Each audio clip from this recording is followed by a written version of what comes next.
वंदे मातरम। जय हिंद। आज हम जानेंगे समाजशास्त्र की प्रकृति के बारे में। समाजशास्त्र जो समाज से जुड़ा हुआ अध्ययन होता है। समाज व्यक्तियों का समूह होता है। उसकी प्रकृति यानी कि वह किस तरह का व्यवहार करता है, उसमें हमें क्या जानने को मिलता है और उसके अंदर क्या चीज़ें होती है, वह किस तरह झुका हुआ होता है। समाजशास्त्र क्या बतलाता है, इसकी प्रकृति के बारे में हम जानने का आज प्रयास करेंगे। तो प्रकृति वो होती है किसी भी विषय का वैज्ञानिक स्वरूप है अथवा नहीं का पता लगाना, कि उसमें वैज्ञानिक तत्व है या नहीं। वैज्ञानिक तत्व वो होते हैं जिसमें तथ्य होते हैं, फैक्ट होते हैं, उनका अनुभव कर हम उन्हें प्राप्त करते हैं, जिनके बारे में अभी जानेंगे हम। विज्ञान का अर्थ क्या होता है? विज्ञान का अर्थ वो नहीं होता है कि विज्ञान मतलब वैज्ञानिक पद्धति से हम वो अंदाज़ा नहीं लगा सकते कि केवल विज्ञान का अर्थ वो है कि लैब के अंदर बैठकर जो वैज्ञानिक अध्ययन कर रहे होते हैं, केवल वही विज्ञान नहीं है। विज्ञान का अर्थ है एक विशेष पद्धति जिससे प्राप्त किया गया ज्ञान, विशेष ज्ञान कह सकते हैं हम इसे, जिसमें कोई भी विषय वैज्ञानिक तब हो सकता है जब उसमें संबंधित तथ्यों को वैज्ञानिक पद्धति पर एकत्रित किया जाए। अब ये वैज्ञानिक पद्धति क्या है, इसके गुणों के माध्यम से हम जानने का प्रयास करते हैं कि ये वैज्ञानिक पद्धति क्या है। तो वैज्ञानिक पद्धति के जो गुण हैं उसमें ये कुछ जो बिंदु हैं वो शामिल होते हैं, जैसे अवलोकन करना, सत्यापन करना, वर्गीकरण करना, सामान्यीकरण करना, भविष्यवाणी करना, संरचनात्मक विस्तार करना।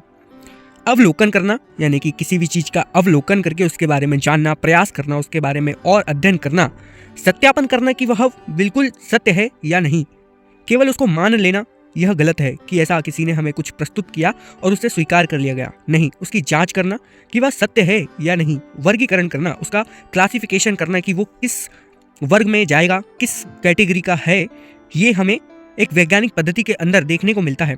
सामान्यीकरण करना, भविष्यवाणी करना। यहाँ भविष्यवाणी का अर्थ किसी का भविष्य बताना नहीं है, केवल वैज्ञानिक अध्ययन करके उसके परिणाम का अध्ययन करना है कि किस प्रकार का उसका परिणाम निकलेगा और वो भविष्य में किस तरीके से परिणाम सिद्ध कर सकता है या क्या स्थितियाँ उत्पन्न कर सकता है। ये एक वैज्ञानिक पद्धति के गुण हैं। संरचनात्मक विस्तार कि उसके अंदर संरचना होनी चाहिए, रचनात्मक होना चाहिए, क्रिएटिविटी होनी चाहिए वैज्ञानिक पद्धति के अंदर।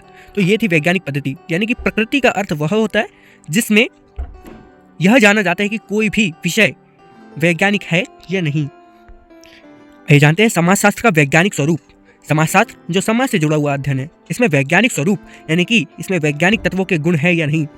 अब वैज्ञानिक विधि का प्रयोग जिसमें सामाजिक व्यवहार, सामाजिक संबंधों इत्यादि का वास्तविक विधि द्वारा अध्ययन करना, यानी कि उसमें वास्तविक स्वरूप होना चाहिए। समाज के व्यवहार, सामाजिक लोगों के व्यवहार क्या है, सामाजिक संबंध क्यों बनाए जाते हैं, उनका एक व्यवस्थीकरण करना कि वास्तव में क्या संबंध होते हैं लोगों में, किस प्रकृति के लिए मनुष्य व्यवहार करता है। यदि कोई दो दोस्त आपस में दोस्त है तो वे किस लिए दोस्त हैं, हो सकता है उनका कोई रिश्ता हो, मानसिक रिश्ता हो, एक दूसरे से मानसिक जुड़ाव हो या फिर कोई ज़रूरत हो।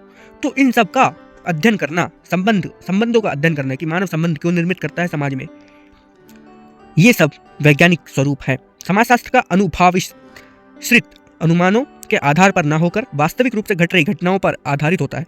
जो भी समाज में घटनाएं घट रही होती है उस पर आधारित होता है यह अध्ययन वैज्ञानिक स्वरूप में। अब अगला है ज्ञान प्रमाण पर आधारित, यानी कि तर्कों व प्रमाणों के आधार पर व्याख्या की जाती है। तर्क, फैक्ट या फिर तर्क वितर्क करना, डिबेट, इन बहुत सी चीज़ें इसमें शामिल होती है। ज्ञान इन ज्ञानों पर आधारित होता है। प्रमाण जो सबूत होते हैं उनके आधार पर इसकी व्याख्या की जाती है। समाजशास्त्र के वैज्ञानिक स्वरूप में क्या है का अध्ययन किया जाता है, मतलब जो है उसे उसी रूप में स्वीकार किया जाता है। बढ़ा चढ़ाकर प्रस्तुत करने की बजाय सही और सटीक प्रस्तुतिकरण किया जाता है इसमें समाजशास्त्र का वैज्ञानिक स्वरूप में। समाजशास्त्र के वैज्ञानिक स्वरूप में और क्या होता है, भविष्यवाणी करने में सक्षम होता है, यानी कि संबंधों की खोज के लिए आगे के परिणाम को बतलाना। जो भी सिचुएशंस हैं, स्थितियां हैं, उनका अध्ययन करके आगे के परिणाम की कल्पना न करके बल्कि उस परिणाम को बतलाना कि आगे क्या होगा। इसकी कुछ आलोचनाएं भी होती हैं। जो वैज्ञानिक या फिर जो विद्वान हैं उन्होंने इसकी आलोचना की कि वैज्ञानिक स्वरूप में क्या कमियां हैं, क्या आलोचना है, क्या चीज़ ये नहीं कर सकता है। इसकी विशेषताएं तो हमने देख लिया कि ये बहुत सी चीज़ें कर सकता है, लेकिन इसकी जो स्वरूप की आलोचनाएं हैं वो भी है कि इसमें विषय की कमी है। क्योंकि समाजशास्त्र के अंतर्गत समाज, संस्था, परिवार, धर्म, सामाजिक समस्या का अध्ययन है जिसमें सामाजिक मूल्य शामिल होते हैं, इसलिए इसे विज्ञान नहीं माना जा सकता। क्योंकि सामाजिक मूल्य वो होते हैं जो मानव के नैतिक मूल्यों से जुड़े हुए होते हैं। सामाजिक मूल्य मतलब कि एक दूसरे पर निर्भर होना या फिर एक दूसरे से जुड़े होने के लिए संबंधों का निर्माण करना। तो इसमें वास्तविक जो संबंध है वो स्थिर नहीं होते हैं। अलग अलग तरीके की संस्थाएं होती है, परिवारों का अलग अलग स्वरूप होता है, संस्थाओं के लोग अलग अलग होते हैं, परिवार में तरह तरह के लोग होते हैं, धर्म अलग अलग होते हैं, सामाजिक समस्याएं भी अलग अलग होती है, तो इनके मूल्य भी अलग अलग होते हैं, जिस कारण से इसे वैज्ञानिक स्वरूप नहीं दिया जा सकता, क्योंकि वैज्ञानिक स्वरूप किसी एक चीज़ का अध्ययन करता है या फिर सबके ऊपर जो चीज़ लागू हो उस चीज़ का अध्ययन करता है। आगे देखते हैं, सामाजिक घटनाओं की जटिलता। समाज में हर व्यक्ति की रुचि, स्वरूप, योग्यता, कार्य तथा सामाजिक स्थिति और भूमिका अलग अलग होती है, जिसमें परिवर्तन होते रहता है, इसलिए इसका वैज्ञानिक अध्ययन संभव नहीं है।